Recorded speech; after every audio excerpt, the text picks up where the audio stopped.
welcome to my channel and welcome to this week's video. If you are new here, my name is Gemma and I have a 21-month-old son called Oscar. And in this week's video, I'm going to give you my tips on what you need to think about and do before you start potty training. So this isn't a video about our potty training journey. We're 3 weeks into that journey, so I feel like it's a bit too soon maybe to make that video, but if it's something that you would like me to do, let me know. Probably not in the comments because YouTube is still blocking those, but head over to my Instagram and let me know that that is something that you'd want to see, our actual kind of progression from nappies to potty trained. But in this week's video, I'm just going to go over some kind of tips on things to think about and do and read before you start potty training. And I don't feel like that information is really out there. When I was trying to research whether Oscar was ready, it was really hard to find a resource that kind of said, okay, you need to think about these things and this is really going to help your potty training journey. So some of these things I did do before and some of them I wish I'd done more of, or I wish I had done before we got going, because I feel like the process would have maybe been easier. So it isn't a nice round number like 5 top tips. I think I've got 6 I think. So 6 top tips on what you need to do before you start potty training. Okay, my first tip is to get a book that works with your method, or not even necessarily a book. Read, different methods and find the one that suits you and what you feel will work for your child. For me, that was this book, which was called Oh Crap, Potty Training.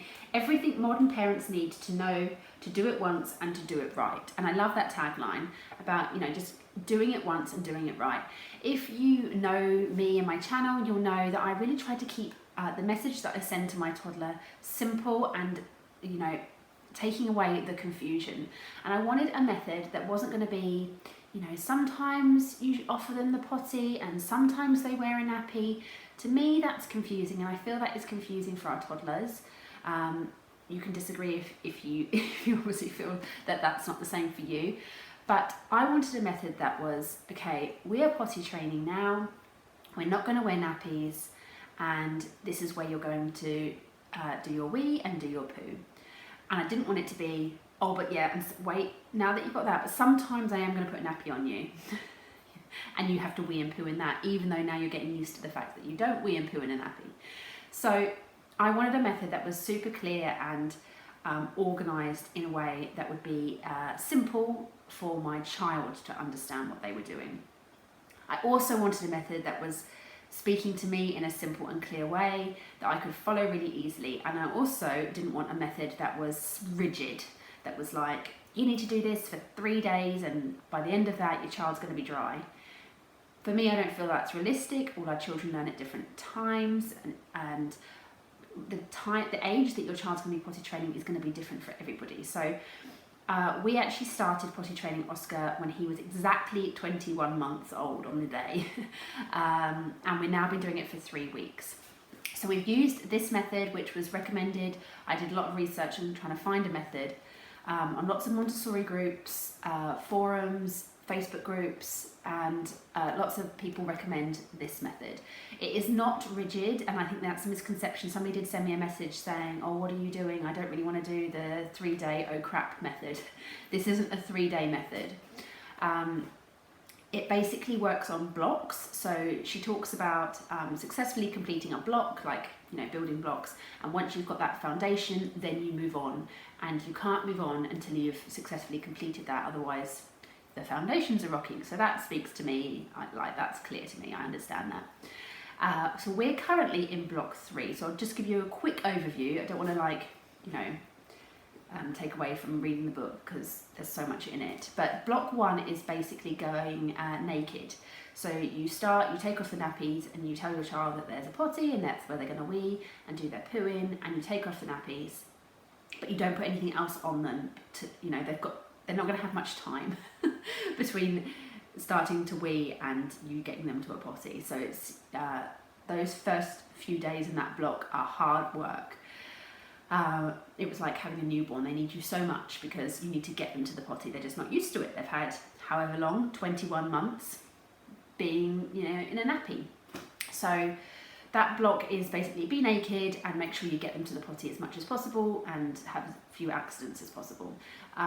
Then block 2, once that's successful and you feel like they've understood now that what a wee is and where it needs to go and they know how to poo in a potty, then you move on to wearing trousers, but going commando. So if you don't know what that means, it means not wearing any pants, like underwear, and just wearing trousers over the top. So it's just one less layer. So you, at the moment, Oscar is just, wearing his elasticated trousers, and you still stay indoors. You're not going out very often, and if you are, it's a very quick trip out. And then block 3, which is where we are now, he's still commando, but we now are able to go out and about and successfully have very few accidents. The stage after, the block after this, is to then start wearing pants and being able to go out and about. So, like I said, I'm not going to talk about too much about our journey in this video, but if you are looking for a method like I've kind of suggested, I really, really do recommend this book, and I will link it in the description box below so that you can go and grab it if it's something that speaks to you as well. It's really common sense approach, it's really simple. There's lots of like troubleshooting in it of common problems. So I was having a moment, I think between 1 and 2 weeks, where I was thinking, oh, this isn't going right, and kind of read through the kind of questions and answers at the back and kind of got my answer and carried on, and we're doing really well now. So first tip, get a book or a method that speaks to you and suits you. Okay, my second tip is all about independence, which you are probably trying to do with your child anyway, and depending on their age, they might be more independent than at other ages. But particularly, really work on dressing. We had started to work on getting dressed ourselves, or Oscar getting dressed himself, and me taking a backseat role and him doing more, but we didn't do it enough, and we're kind of now working on the job doing that. So if I'd gone back in time, this would be one of those tips that I wish somebody had said to me prior to potty training, is that really work on getting them to be able to push their pants down and pull them up, because they're going to need to do that. And if they don't know how to do that, they're going to need much more of your help to be able to go to the potty. And ideally, you want them to be able to toddle off, pull their own pants down and go for a wee and pull them back up, and off they go. So definitely work on independent dressing. I think it really helps if you have a full-length mirror. If you've seen my room tour video of Oscar's bedroom, we have a full-length mirror in there, and that really helps for them to be able to understand what they're doing. So definitely try to do independent dressing in front of a mirror. It really does help. And just really break down what you're actually doing. She talks actually in this book, and I keep making the mistake, is when you say, oh, pull your pants down, you're not pulling at all. You're pushing your pants down. So think about the language you're using. So pushing your pants down and pulling your pants up. Think about that language, and also just teach them how to. When I was saying to Oscar, push your pants down, he didn't have a clue. So I was telling him to, I was teaching him to hook his thumbs into his waistband and push his pants down. When he pulls his pants up, he pulls from the front, and so his bum is out at the back. So, breaking that method down and making sure that he puts his hands to the side of his trousers and pulls them up from his sides, he'll more successfully get his bottom in. So really try to work on independent dressing. It's going to help you in the long run and make them more independent in their potty training and more independent in general, but it massively helps for potty training. My third tip is all about the language to do with going to the toilet. So before you start, make sure that you're referring to things when you're changing their nappy. So I actually did start this, but probably I could have been doing it a long while before. When you change your child's nappy before you potty train, tell them, oh, you've done a wee or pee or whatever you're going to call it. I call it wee and poo.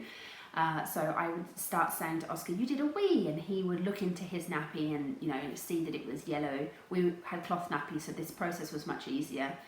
And if he'd done a poo, I would say, oh, you've done a poo, and I would show him what it looks like. I think all too often we change a child's nappy, we bag it up, throw it in the bin or whatever we do, put it in the washing basket, and they never see it. They don't know what poo looks like quite often, because it's wiped up, cleaned up, and off they go. They don't see what's happened.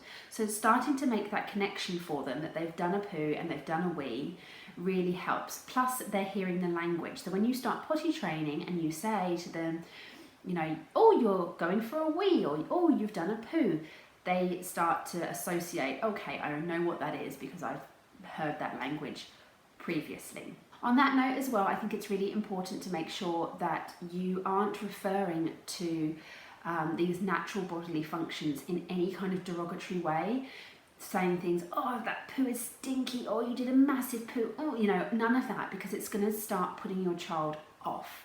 They obviously don't want you to react that way. They understand that something that is bad has happened, and that is not what you want for potty training. That results in children who withhold going to the toilet and cry because they're constipated.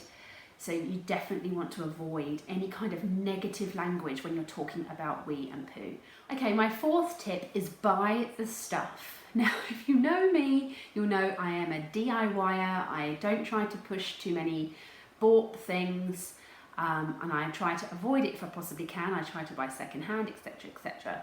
But I think potty training is one of those things that you can't DIY, you can't use your recycling bin to make things. You are going to have to go and buy a few bits to potty train. For me, I tried to keep that to a minimum, but now I look at the list that I wrote down and there's a few things on there, and I genuinely think, you know, you need them. So the first thing I would say that you need to buy is the Oh Crap book.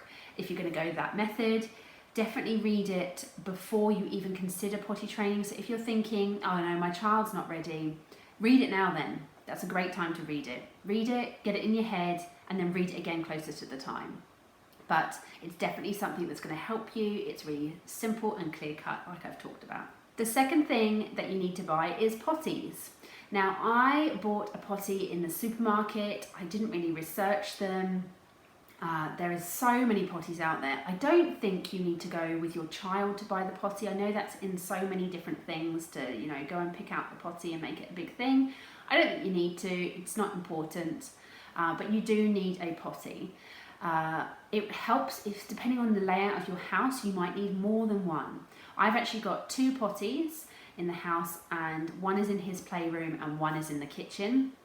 We don't have one in the bathroom because it's up a step and it's quite far away from where we generally spend our time, and so we're not quite at that stage. He's not able to hold for that long to get to the bathroom, so we have 2 in different areas of the house that he can easily get to depending on where he is on the ground floor.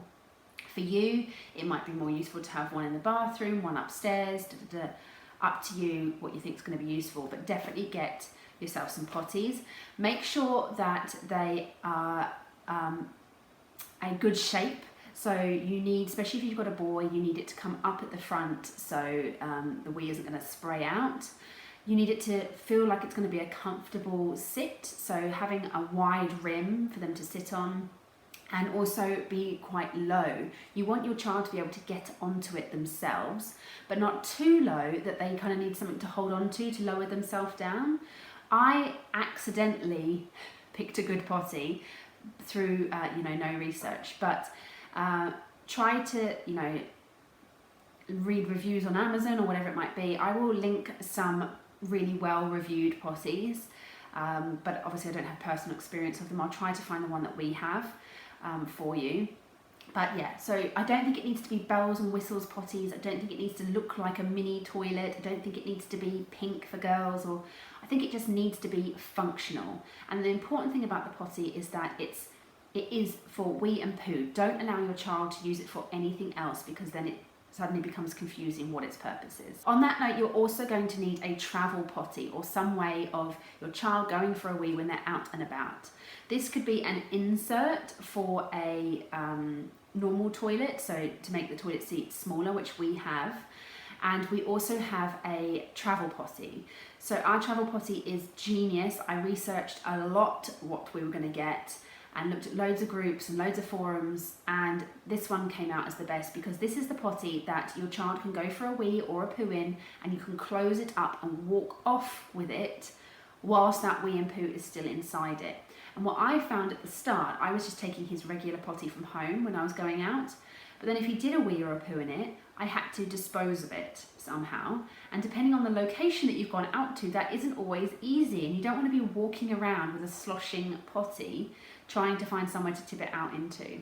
So this travel potty is genius. It is sealed, so nothing is going to leak out of it, no smells. You can stick it in the back of your car and empty it out at home, or you can walk to a public toilet and dump it out there and clean it up. So I really recommend our travel potty. Again, I'll link it in the description box, but you definitely need some sort of way for your child to go to the potty when they are out and about. And for lots of children, that means not sitting on an adult toilet, because that's scary. You know, they've only sat on a potty and then you suddenly want them to sit on a big toilet when they're out and about. Possibly isn't going to work for you. Okay, the next thing that you need to consider and possibly buy is clothing that fits without wearing a nappy. I really struggled with this. As you know probably, that we use cloth nappies, which again I think has really helped my potty training journey, because Oscar felt wet with cloth nappies more and didn't like the feeling. But with cloth nappies as well, they're bigger than disposables, and so I always had to find clothes that would fit a cloth nappy in. So I was always looking for big bummed clothes. And now that he doesn't wear a nappy and he's just got his tiny little bum inside, all his clothes were falling down, and it was a nightmare. And you might have seen in some of my videos, he's got his trousers tucked into his jumper and things like that. So that was the reason. So definitely think about saving the clothes from the previous age range so that they're smaller, or you might need to go out and buy clothes that are smaller, because I had to, because all I had was shorts from Dubai and he needed trousers.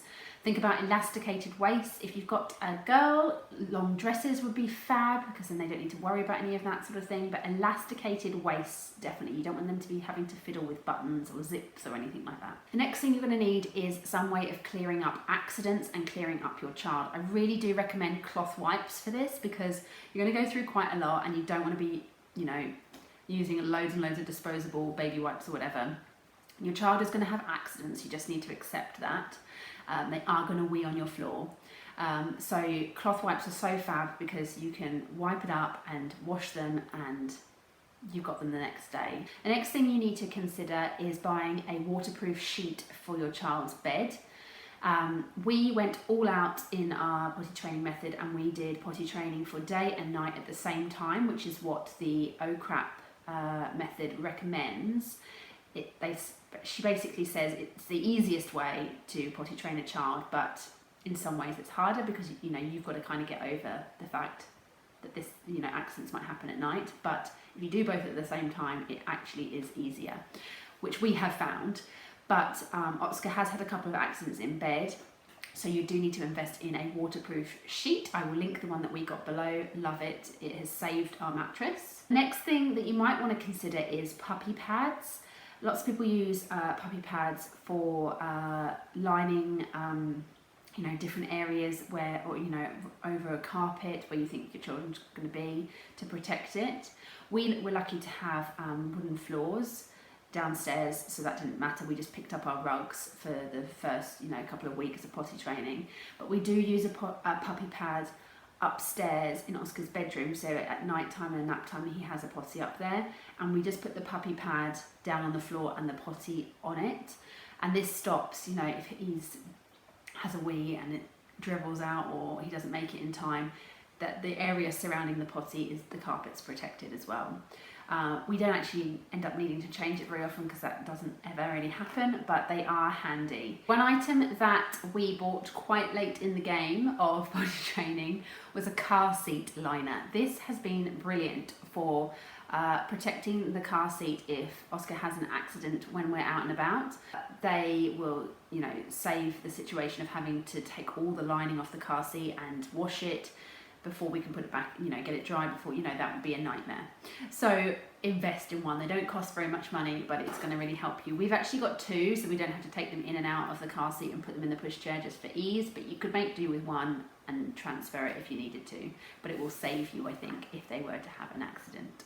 And the final thing that you probably need to buy is a wet bag, which is just a waterproof bag. You can get them really cheap online, and for, you know, if you're out and about and they have an accident, you can put all of their wet things in a, you know, a zipped bag and get them home without leaking. You could use a plastic bag, I guess, but potentially the wee is going to come out, and you don't want wee covered things. So invest in a decent wet bag and you are set. Okay, tip, what are we on? 5 is time. You need to block out some time when you are going to be able to be at home and not have any commitments. For us, that was over the Easter holidays. Oscar didn't have any classes to go to. His swimming was finished for like 2 weeks of Easter. He didn't have any music class. We didn't really have many play dates or anything going on. It was kind of a family time, and we knew that we were going to be able to be at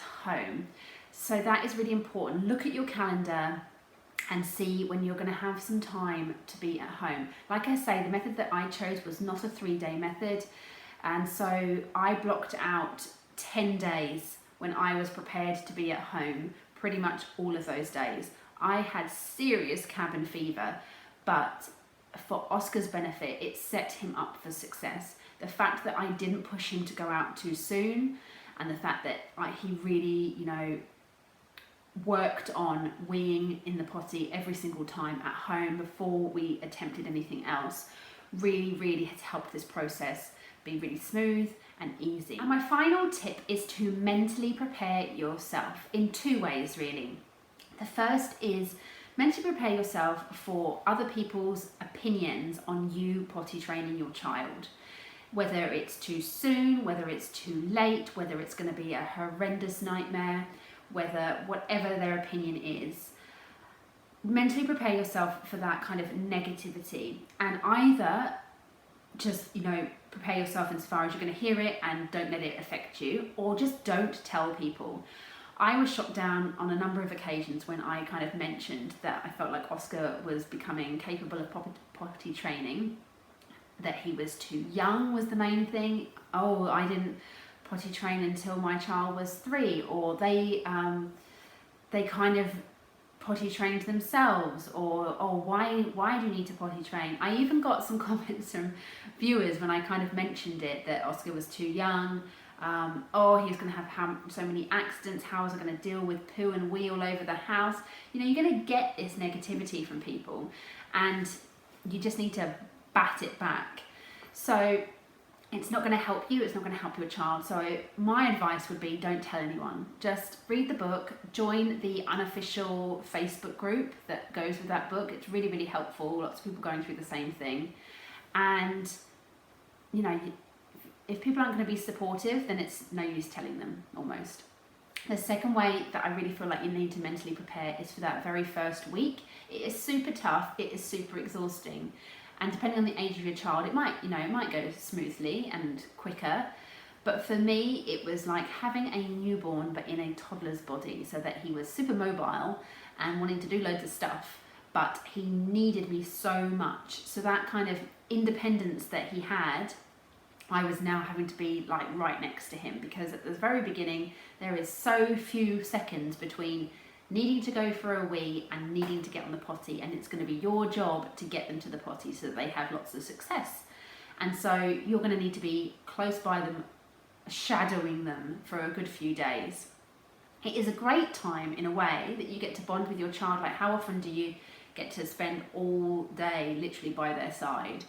But at the same time, it's a struggle. You can't have your phone. If you take your eyes off them for a second, there's wee on the floor. If you start to prepare a meal, guarantee they'll, wee. So if you can, treat it as if it's those first newborn days. Prepare a few meals, make easy snacks, things that aren't going to take too much time away from literally staring at your child, because that's pretty much what you're going to need to do. So I really hope these tips have been helpful. These are all things that I think you need to do before you even consider potty training. I really feel that they will help your journey. And like I say, if you would like me to make a video about our journey and how it went, I can do that for you. Let me know, and I will see you again very soon. Bye.